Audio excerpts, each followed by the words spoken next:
ሰላም ሰላም ውድ የአርሰናል ሌጋሲ ቤተሰቦች እንደምን አላችሁ? ዛሬ በረተ ሮብ ከምሽቱ 5 ሰዓት ሲል በኤሚሬትስ ስታዲየም አርሰናል የጀርመኑን ኃያል ክለብ ባየር ሙኒክን ያስተናግዳል። ሁለቶችም ቡድኖች 12 ነጥብ ይዘው አንደኛና ሁለተኛ መሆናቸው ይታወቃል። ይህንም ተከትሎ ሚካኤል አርቴታ በትሬኒንግ ኮምፓውንዱ ተገኝተው ከጋዜጠኞች ስለ ጨዋታው ፕሬስ ኮንፈረንስ ላይ ጥያቄዎች ተጠይቀው መልስ የሰጡበት ሁኔታ አለ። ሚካኤል አርቴታ ምን አይነት ጥያቄ ቀረበላቸው፣ አሰልጣኙስ ምን ብለው መለሱ የሚለውን እንመለከታለን። የመጀመሪያው ጥያቄ የቀረበላቸው ቶተናምን ስለማሸነፍ ያለው ስሜትና ኢነርጂ ሲጠየቁ አዎ ለየት ያለ ስሜት ተሰምቶኛል፣ ይህ ጉልበትም ነገ ወደ ስታዲየም ይዘን መመለስ አለብን፣ ማለትም ስለ ባየር ሙኒክ ጨዋታ ይዘን መመለስ አለብን። ይህ ማለት ተጫዋቾች ከፍተኛ ጥራትና ብቃት ያሳዩበት ጨዋታ ነው። ይህንም ጥቃትና ውጤታማነት በሚያመጣ መልኩ ከፍተኛ ጥራት ካለው ክለብ ጋር እንደመጋጠማችን መጠን መጋፈጥ እንደምንችል ማሳየት አለባቸው። በጨዋታው ግን ትንሽ ደስ ያላለ ስሜት ተሰምቶኛል ብለው እንደ ቀልድ ሸንቆጥ ያደረጉበትም ሰዓት አለ። ሴት ፒስ ጎል አለማስቆጠራችን አበሳጭቶኛል በማለት ሀሳብ አስተያየታቸውን ሰጥተዋል። ከዚህ ላይ ስንመለከት ብዙ ጊዜ አርሰናል በሴት ፒስ ነው የሚያሸንፈው የሚሉ ሀሳብ ስለሚሰጧቸው ብዙ ፑንዴቶች አሁንስ እኛ በሴት ፒስ ነው ወይ ያሸነፍ ነው፣ ይኸው በክፍት ጨዋታ ነው ያሸነፍ ነው ብለው መልስ ለመስጠትም ያህል መሰለኝ ይህን ሀሳብ አስተያየት የሰጡት። ሌላው የተጠየቁት ሁለተኛው ጥያቄ የቶተናም ጨዋታ ስለነበረው የስታዲየም ድባብ ተጠይቀዋል። በኤሚሬትስ ስታዲየም የተለየ ድባብ ነበረ። አዎ የቲፎ አዘጋጅተው ደስ የሚል ድባብ ነበረውና ስለዚህ ድባብም ከጋዜጠኞች ጥያቄ ቀርቦላቸው ነበር። የነበረው ድባብ በእርግጠኝነት ከምርጦች አንዱ መሆን አለበት። ይህም ደጋፊዎች ምን ያክል አስፈላጊ እንደሆኑና ለተጫዋቾች ከፍተኛ ደስታ፣ በራስ መተማመን፣ ጉልበትና ልዩነት እንደሚፈጥር የተገነዘቡ ይመስለኛል በማለት ተናግረዋል። ሌላው ወደ ሶስተኛው ጥያቄ ቀርቦላቸው ስንመለስ በጉዳት ላይ ስላሉ ተጫዋቾችም ሀሳብ አስተያየታቸውን ሰጥተዋል። በመጀመሪያ ማዱኬና ማርቲኔሊ ለባየርን ጨዋታ ዝግጁ ናቸው። በባለፈውም ያው ማዱኬ ተቀይሮ ገብቷል። ማርቲኔሊ ግን ያው ቤንች ሆኖ አልተሰለፈም ነበርና ማዱኬም ማርቲኔሊም ለባየር ሙኒክ ጨዋታ የመሰለፋቸው ነገር በሙሉ እምነት ላይ ናቸው። ሌላው ማቴዎ ኦዴጋርድ በቶተናም ጨዋታ ቅርብና ብቁ ነበር፣ ግን ያው ፊትነሱ ትክክል ስላልነበረ በዛሬው ጨዋታ የመመለስ እድል አለው ብለው ሀሳብ አስተያየታቸውን የሰጡ ሲሆን ጊዮኬሬሽና ሃቨርትዝ ግን በጥሩ ሁኔታ ላይ ናቸው፣ ግን ተጨማሪ እስካን በድጋሚ ስለሚያስፈልጋቸው መቼ እንደሚመለሱ ከዛ በኋላ ነው መናገር የምንችለው በማለት ሀሳባቸውን ሰጥተዋል። ከባየርን ጋር ስላለው አቀራረብና ባየርን መጋብ ፈተና መሆኑ ላይ ተጠይቀው የሰጡት አስተያየት አለ። በዚህ ጨዋታ ተመሳሳይ የማሸነፍ ፍላጎት አለ። ልክ እንደ ማንኛውም ቡድን ባየር ሙኒክንም የማሸነፍ ከፍተኛ ፍላጎት አለ። ጨዋታው አስፈላጊና ጥንካሬያችን እና አሪፍ አቋም ላይ መሆናችንን የምናሳይበት ጨዋታ ነው። ማስጠበቅም አለብን። እምነት ከፊታችን የሚያምር በጣም ፈታኝ ጨዋታ እንዳለ እናውቃለን በማለት ሀሳብ አስተያየታቸውን ሰጥተዋል። ሌላው ጥያቄ ከጋዜጠኞች የቀረበላቸው ጥያቄ ከባየርን ጋር ባለው ጨዋታ ምን አይነት አቀራረብ ዘው እንደሚቀርቡና ፈተናውስ ምን ሊመስል ይችላል የሚል ጥያቄ ቀርቦላቸው የሚከተለውን ለማለት ሞክረዋል። በዚህ ጨዋታ ተመሳሳይ የማሸነፍ ፍላጎት አለን። ልክ ማንኛውንም ጨዋታ በፕሪሚየር ሊጉ እንደምናሸንፍ ሁሉ ይህንም ጨዋታ የማሸነፍ ከፍተኛ ፍላጎት አለ። ጨዋታውም አስፈላጊና ጥንካሬያችን ለተመልካችም ሆነ ለተጋጣሚያችን የምናስረዳበት ጊዜ ነው። ማስጠበቅም አለብን። እናም ከፊታችን የሚያምርና በጣም ፈታኝ ጨዋታ እንዳለ ሁላችንም እናውቃለን በማለት ሀሳባቸውን ሰጥተዋል። ሌላው ባየርን መጋፈጥ ፈተና ስለመሆኑም በዛው አያይዘው የተጠየቁት ጥያቄ አለ። ማንኛውም ጨዋታ የራሱ የሆነ ፈተና አለው። በዚህ የቻምፒየን ሊግ ውድድር ውስጥ መጋፈጥ የምንፈልገው አይነት ጨዋታ ነው። ጨዋታውን እኛ የት እንዳለን ለማየት የሚረዳን ትልቅ ፈተናም ሊሆን ይችላል በሚል ሀሳብ አስተያየታቸውን ሰጥተዋል። ሌላው የውድድር ዘመኑ ትልቁ ፈተና ነው ወይ?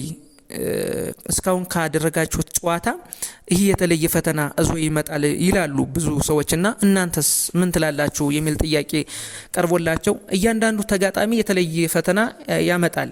ባየርን በጣም ጥሩ ጊዜ ላይ ናቸው እና ያሉበት ደረጃም አስደናቂ ነው። ቢሆንም ግን እኛ ምን ማድረግ እንደምንችል ለማሳየት ትልቅ እድል ይሰጠናል የሚል እምነት አለ በማለት ሀሳቡን ሰጥቷል። ሌላው ኦዲጋርድ ወደ ሜዳ ተመልሷል። ኢዜ ደግሞ በጥሩ አቋም ላይ ነው ያለ። ስለዚህ እነዚህን ሁለት ተጫዋች የጨዋታ ጊዜ መስጠት አይከብድም ወይ?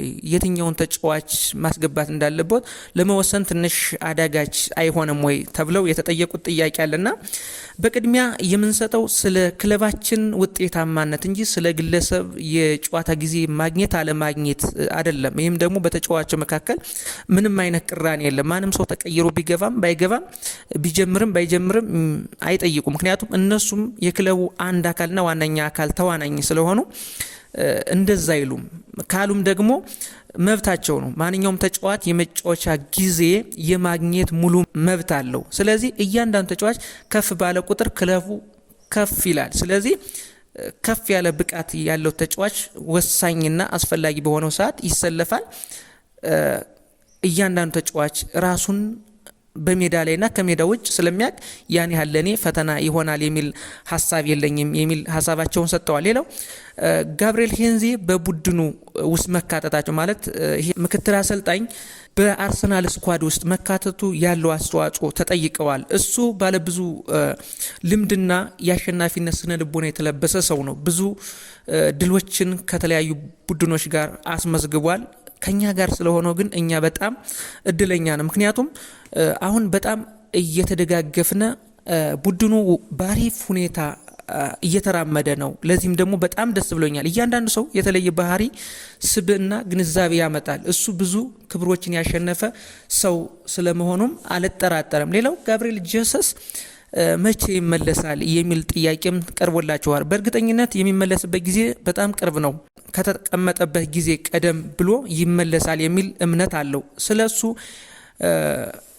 ጉዳቱ ምን ላይ ደረጃ እንዳለ የተዘጋጀ ጨዋታ አለ። በዛ ላይ ምን አቋም ላይ እንደሚያሳይና መመለሱን የምናረጋግጥበት ጨዋታ አለ። በዚህ ላይ የሆነ ፉትቦል ለንደን ጽፎት ያየሁትን መረጃ ስመለከት ከማንቸስተር ዩናይትድ ጋር በዝግ ስታዲየም ለተጎዱ ተጫዋቾቻቸው ያቋም መፈተሻ ጨዋታ እንደሚያደርጉና ከዛ በኋላ የፊትነስ አናሊሲስ እንደሚሰሩም ሚካኤል አርቴታ ለመናገር ሞክሯል። ከዛ በኋላ በሩን ለማንኳኳት ዝግጁ የሚሆን ይመስለኛል። ምክንያቱም ጋብሪኤል ኢየሱስ በጣም አሸናፊ ተጫዋች ነው በማለት ሀሳብ አስተያየቱን ሰጥቷል። ሌላው ሂካምፔ እንዴት ጋብሪኤል ማጋሌሽን መተካቱና ያየህበት ፐርፎርማንስ ምንድነው ብለው ጠይቀውታል። ፕሪሚየር ሊግ በጣም ከባድ ሊግ መሆኑ ይታወቃል። ግን ደግሞ እሱ ብቻ አይደለም፣ ፕሪሚየር ሊግ ብቻ ሳይሆን እሱ በገባበት ቀን የቅርብ ተቀናቃኛችን ቶተናም ጋር ነው ያደረገው ጨዋታውን እና በተለየ ስሜትና ብቃት በአሸናፊነት ወኔ ባሪፍ ፐርፎርማንስ ጨዋታ ማድረግ ችሏል። በጣም እልህኛ ተጋፋጭና ጦረኛ ተጫዋች መሆኑ ይታወቃል። ይህንም ደግሞ በባየር ሊቨርኩሰን ባለበት ዘመናት አሳይቷል። ስለዚህ ሂካፔ ስራው በሚገባ አሳማኝ በሆነ መንገድ አከናውኖ አሳይቶናል። ሂካፔ ጦረኛና ማንኛውንም ፈተና መጋፈጥ ስለሚችል ወደፊትም ደግሞ የክለቡ ቁልፍ ተጫዋች እንደሚሆን ምንም አይነት ጥርጥር እንደሌላቸው ለመናገር ሞክረዋል። ባየርን ማሸነፍ የሚሰጠውን በራስ መተማመንስ አለ ወይ ብለው ደግሞ ተጠይቀዋል። አዎ የቶተናም ጨዋታ እሁድ ዕለት ከመድረሱና ከመጫወታችን በፊት ተመሳሳይ ጥያቄዎች ነበረን። ጥያቄውም ዶሮዋን በልተን አሳይተናል። ብዙ ሰዎች በዚህ ሶስት ጨዋታ ከቶተናም ከባየር ሙኒክ እና ከቼልሲ አርሰናል ከባድ ፈተና ይገጥመዋል ብለው ብዙ አስተያየታቸውን ሰጥተዋል። ከዛም ውስጥ የመጀመሪያውን በድል ጀምረናል። ድሮዋንም በመድፉ መተን ጥለናል፣ በልተናልም። አሁን ደግሞ ተረኛው ባርባሪያኑ ነው። ስለዚህ ለባርባሪያኑ ደግሞ በተሻለ መንገድ የምንጋፈጥበትና እሱን ለማሸነፍ የምንገባበት ሁኔታ ይታየኛል። ለማሸነፍም ሁሉን ነገር እናደርጋለን። ከዚያ ደግሞ ባለተራው የምዕራብ ለንደኑ ቡድን ቼልሲ ይሆናል በማለት ሀሳቡን ሰጥቷል። የጊዜ ሰሌዳውም በጣም አድካሚ ነው። በ6 ቀናት ውስጥ 3 አስገራሚ ጨዋታዎች ውስጥ መሳተፋችን ምን ያህል እድለኞች እንደሆንን የሚያሳይ ነው ብለዋል። በዚህ ሀሳባቸው ምናልባት ከ17 ቀን አርፈው ምንም አይነት ውጤት የማያመጡትን ዩናይትዳውያን ሸንቆጥ ለማድረግ የተጠቀሙበት ሀሳብ አስተያየትም ነው በማለት ብዙ ሰዎች እየተሳለቁ ይገኛሉ። የላቀ የአውሮፓ ቡድን ስለመሆን ታስባላችሁ ወይ የሚል ጥያቄ ተጠይቀዋል። ተስፋ እናደርጋለን። አሁን ስላለን አፈጻጸም ቋሚነት እያወራን ከሆነ የመሆን ተስፋ አለን ብዬ አምናለሁ። ግን ስለ ዋንጫ ስናስብ ደግሞ በታሪካችን ምንም አይነት ባለትልቅ ጆሮውን ቻምፒየንስ ሊግ አሸንፈን አናቅም። ተጋጣሚያችን ባርባሪያኑ ደግሞ ለ6 ጊዜ ክብሩን ደፍቷል። ስለዚህ ይህ ጉዟችን ምናልባት ከማድሪድም ከታላቁ የአውሮፓ ንጉስ ለመድረስም እንሞክራለን በምንችለው መጠን። እነሱ የተለየ ዓለም ላይ መሆናቸው ይታወቃል። በምንችለው መጠን ጉዞ አድካም ቢሆንም ከዚያ ለመድረስ እንጥራለን በማለት ሀሳብ አስተያየታቸውን ሰጥተዋል። ሌላው የቪንሰንት ኮምፓኒ አሰልጣኝነትና ስኬቱንም በተመሳሳይ ሁኔታ ተጠይቀዋል። ስለሱ ስኬት ምንም አልተገረምኩም። ምክንያቱም ቪንሰንት ባለትልቅ ስብዕና፣ ብልህ፣ የጨዋታ ፍቅርና የስራ ፍላጎት ያለውና የሚነካው ሁሉ የሚጸድቅለት በኩራት ደረቱን ነፍቶ መራመድ ላይ ያለ አሰልጣኝ መሆኑ ይታወቃል። ከሱ ጋር ለብዙ ጊዜም ባይሆን ለተወሰኑ ዓመታት በማንቸስተር ሲቲ ስለምንተዋወቅ እሱ ከሚገባው ቦታ ላይ እንዳለ ይሰማኛል። የኔ ስሜን ቪንሰንት የፈለገውን ሁሉ በጥሩ ሁኔታ እያካሄድ እንዳለም አምናለሁ በማለት ለቀድሞ የቡድን አጋሩ ያላቸውን አዎንታዊ አመለካከት ለመስጠት ሞክረዋል።